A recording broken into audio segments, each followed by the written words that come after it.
অন্তর্বর্তী সরকারের প্রধান উপদেষ্টা ডক্টর মোহাম্মদ ইউনূসের বিশেষ সহকারী মাহফুজ আলমের যোগ্যতা নিয়ে অনেকেই প্রশ্ন তুলেছেন। প্রশ্ন উঠেছে বৈষম্য বিরোধী ছাত্র আন্দোলনে তার অবদান নিয়েও। কিন্তু কে এই মাহফুজ আলম? জানা যায় ঢাকা বিশ্ববিদ্যালয়ের আইন বিভাগের 2015-16 শিক্ষাবর্ষের শিক্ষার্থী মাহফুজ। বৈষম্য বিরোধী ছাত্র আন্দোলনের লিয়াজু কমিটির সমন্বয়কও ছিলেন তিনি। লক্ষ্মীপুর জেলার রামগঞ্জ উপজেলার ইছাপুর গ্রামের সন্তান মাহফুজ এখন অনেকটাই তাত্ত্বিক নেতা হিসেবে পরিচিত রাজনৈতিক অঙ্গনে। বলা হচ্ছে বৈষম্য বিরোধী ছাত্র আন্দোলনের প্রধান মাস্টারমাইন্ড এই মাহফুজ। বেকায়দায় পড়ার পর শেখ হাসিনা সরকার তাকেই খুঁজছিল বেশ কয়েকদিন। গোয়েন্দা সংস্থার সদস্যরা তাকে শনাক্ত করেও ফেলেছিল, যদিও শেষ পর্যন্ত সেই শনাক্তকরণ আলোর মুখ দেখেনি। নাম মাহফুজ আব্দুল্লাহ, যাকে আপনারা মাহফুজ আলম নামেই চেনেন। বলা যায় তিনি ছাত্র আন্দোলনের মস্তিষ্ক ছিলেন।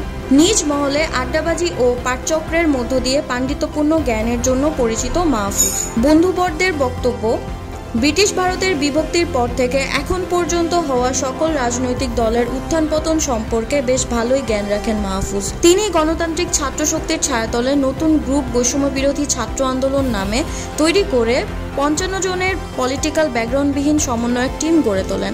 পরবর্তীতে তারাই আন্দোলনকে সফলতার দ্বারপ্রান্তে নিয়ে যান। এক কথায় মাহফুজ আলম ছিলেন মাস্টার মাইন্ড। আন্দোলন যেন পলিটিক্যাল দল দ্বারা কলুষিত না হয় সেজন্য সকল ছাত্রছাত্রীকে এক ছাতার নিচে আসার সকল কৌশলও ঠিক করেছিলেন মাহফুজ। এসব কারণেই অনেকে তাকে 24-এর আন্দোলনের মাস্টার মাইন্ড কিংবা সমন্বয়কদেরও সমন্বয়ক বলে অভিহিত করেছেন। অনেকেই বলছেন Bangla blockade, complete shutdown, remembering our heroes, resistance week, stand with the injured কিংবা লং মার্চ টু ঢাকা, এই সবগুলোই ছিল মাহফুজ আলমের দেওয়া নাম। 6 সমন্বয়কের ডিবি হেফাজতে থাকার পরেও একের পর এক যে কর্মসূচি আসছিল তা ওই মাহফুজের মাথা থেকেই।